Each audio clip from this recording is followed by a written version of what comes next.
I have never played Counter-Strike ever. In over 20 years, in all of its iterations, I have never played the game in my life. I've always used a controller, I play Halo, Counter-Strike is keyboard and mouse, so it's a new challenge for me to jump into a new game that has been around for a very long time. What can I learn? And how will I do? Counter-Strike is a game that has kept its identity for over 20 years, really only updating to improve quality of life features, and with the recent release of Counter-Strike 2, I thought I'd give it a go. I saw how beautiful the physics were, especially the water, the smoke grenades, and even the Molotov. I really thought that was impressive, so I thought I'd give the game a go. Now upon loading the game up, and to my surprise, I wasn't even aware of this, but there's a Halo soundtrack, the Master Chief Collection, and you can put it on if you own the game. So I got all the Halo tunes, and they are some bangers.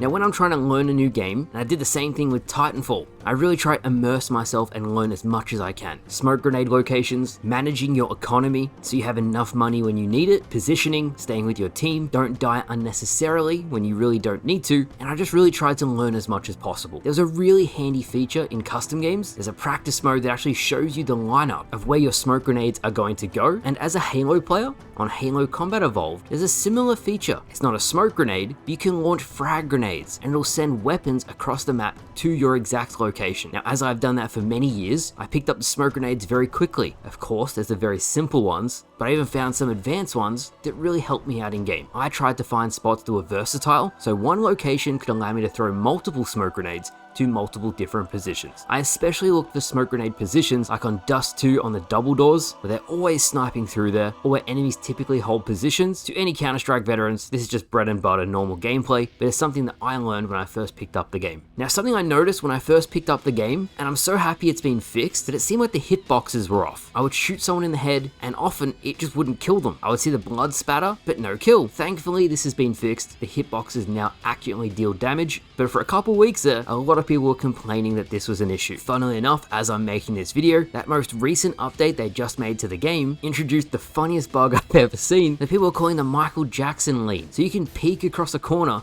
and it literally looks like Michael Jackson peeking around corners. I'm sure Valve is going to fix it, but they are totally leaning into it, no pun intended, as they've updated their Twitter header to Michael Jackson himself. Now, one thing I really appreciate about Counter-Strike are all the quality of life features. Halo doesn't have a reconnect feature. If you disconnect, or if you lag out, or if someone quits, you can actually call a timeout, which gives them time to come back and rejoin the game. It is such a small feature with such a large effect. I think every game should have that. Now, I have to give credit to all of the settings on the game. They are comprehensive, from video settings to audio settings to voice settings, even being able to import a crosshair that you like from somebody else. The game has it all, and something I really appreciated was every video setting had a preview of what it actually changes. So many games nowadays have all these video settings, no description as to what they do, no preview as to what it changes, and it was just so refreshing to have that. Also like the ease of access when changing your loadout in the menu. You just drag and drop whatever guns you want to use, whatever skins or camos you have, and that was great as well. One thing I really loved about the game was when you're the last player alive, you clutch the round, you disarm the bomb. It's an amazing feeling, it really is. With that said, the biggest learning curve for me as an arena player, so I respawn when I die, is gathering map knowledge, not being too aggressive because my playstyle is ultra aggressive, knowing when to sit back and just the strategies associated with that versus all out attack. To anyone who plays this game, it's second nature, but for me, having to learn that and not just run in and kill everybody, I've got 20 years of muscle memory that tells me to charge in,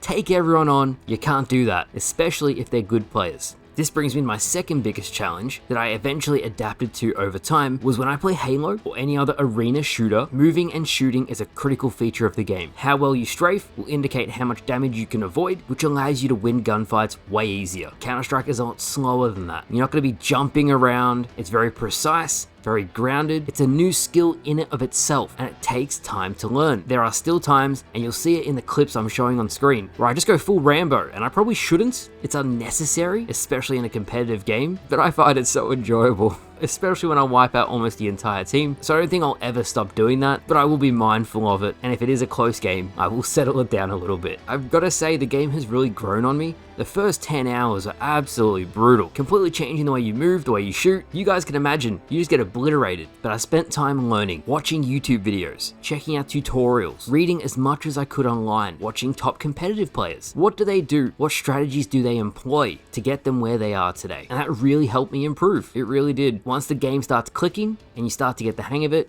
it is very addictive, and I can see why people really love playing. And I think when you're first picking up a game and you really start to get the hang of it, it's one of the funnest times of playing that game because you're like, wow, I'm learning it, I'm doing it. It is so satisfying. Overall, I'd give the game a 9 out of 10. That's coming from an arena player who's never played a tactical shooter in his life. I've enjoyed it so much that I'll probably keep playing. If that is something you would like to see, especially to see my improvement over the months as I get better, leave the video a like. It will show me that it is something you want to see more of. I've seen some people have their complaints about Counter-Strike 2. I never played the previous ones, but I think the game right now is pretty awesome. Valve does seem very on top of updating the game. Any concerns people have, they're very quick to jump on it and get it fixed. That quick turnaround, people will really appreciate that. So thank you guys for watching. A different video today, but it's one that I've wanted to do for a while, so I hope you enjoyed it nonetheless. With that said, thank you guys for watching, and I'll see you guys later.